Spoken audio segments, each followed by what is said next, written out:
10 மற்றும் 12ஆம் வகுப்பில் மாநில அளவில் மற்றும் மாவட்ட அளவில் அதிக மதிப்பெண் பெற்ற மாணவ மாணவியருக்கு உதவித்தொகை தர நடிகர் விஜய் முடிவு செய்துள்ளாராம். 10 நாட்களுக்குள் மாணவ மாணவிகளை தேர்வு செய்யுமாறு தனது கட்சி நிர்வாகிகளுக்கு விஜய் உத்தரவிட்டுள்ளதாகவும் தகவல் வெளியாகியுள்ளது. கடந்த 5 வருடங்களாகவே அரசியலுக்கு வரப்போவதாக பெரிதும் எதிர்பார்க்கப்பட்ட நடிகர் விஜய் கடந்த பிப்ரவரி 2ஆம் தேதி தமிழக வெற்றிக் கழகம் என்ற அரசியல் கட்சியை தொடங்குவதாக அதிகாரப்பூர்வமாக அறிவித்தார். அத்துடன் கட்சியை பதிவு செய்வதற்கான விண்ணப்பமும் தேர்தல் ஆணையத்தில் கொடுத்தார். தேர்தல் ஆணையத்திற்கு அளித்த நோட்டீஸில் தமிழக வெற்றிக் கழகத்தின் தலைவராக ஜோசப் விஜய், பொதுச் செயலாளராக புசி ஆனந்த், பொருளாளராக வெங்கட்ராமன், தலைமை கழக செயலாளராக ராஜசேகர், இணை கொள்கை பரப்பு செயலாளராக தஹிரா ஆகியோர் பெயர் இடம்பெற்றுள்ளது. இந்த நோட்டீஸில் இந்த பதிவு குறித்து யாருக்கேனும் ஆட்சேபனை இருந்தால் தலைமை தேர்தல் ஆணையத்திற்கு தெரிவிக்கலாம் என்ற அறிவிப்பு அண்மையில் வெளியாகியுள்ளது. இந்த நோட்டீஸுக்கு யாரும் ஆட்சேபனை தெரிவிக்கவில்லை என்றால் விண்ணப்பித்தவர்களுக்கு பெயர் ஒதுக்கப்பட்டு கட்சியும் தேர்தல் ஆணையத்தில் பதிவு செய்யப்படும். தேர்தல் ஆணையத்தில் கட்சியை அதிகாரப்பூர்வமாக பதிவு செய்யும் பணியில் தீவிரமாக உள்ள நடிகர் விஜய்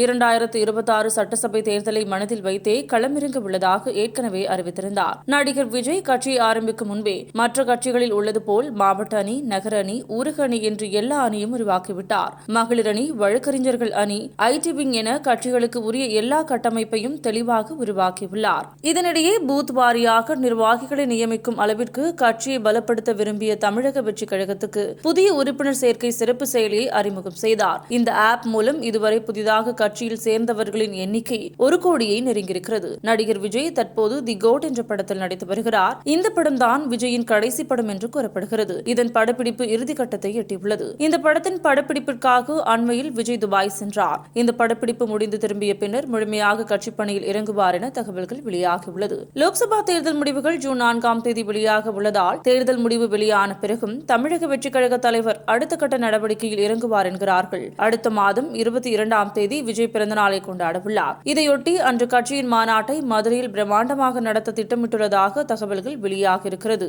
இது ஒருபுறமெனில் கடந்த ஆண்டை போல இந்த ஆண்டும் 10ஆம் வகுப்பு 12ஆம் வகுப்பில் அதிக மதிப்பெண் எடுத்த மாணவ மாணவியருக்கு பரிசுகள் வழங்கி கௌரவிப்பார் என்று தமிழக வெற்றிக் கழகத்தினர் கூறுகிறார்கள். 10 நாட்களுக்குள் மாணவ மாணவிகளை தேர்வு செய்யுமாறு தனது கட்சி நிர்வாகிகளுக்கு விஜய் உத்தரவிட்டுள்ளதாகவும் தகவல் வெளியாகியுள்ளது. மாவட்ட வாரியாக மாணவர்களை தேர்வு செய்ய இணையதள லிங்க் அனுப்பி வைக்கப்பட்டுள்ளதாகவும் தனது பிறந்த நாளுக்கு முன்பாக மாணவர்களுக்கு உதவித்தொகை வழங்க விஜய் முடிவு செய்துள்ளாராம். அண்மையில் நடிகர் விஜய் வெளியிட்ட வாழ்த்து செய்தியில் மீண்டும் சந்திப்போம் என்று கூறியிருந்தார். எனவே மீண்டும் பரிசு வழங்கும் விழா நடைபெறவுள்ளது உறுதியாகியுள்ளது.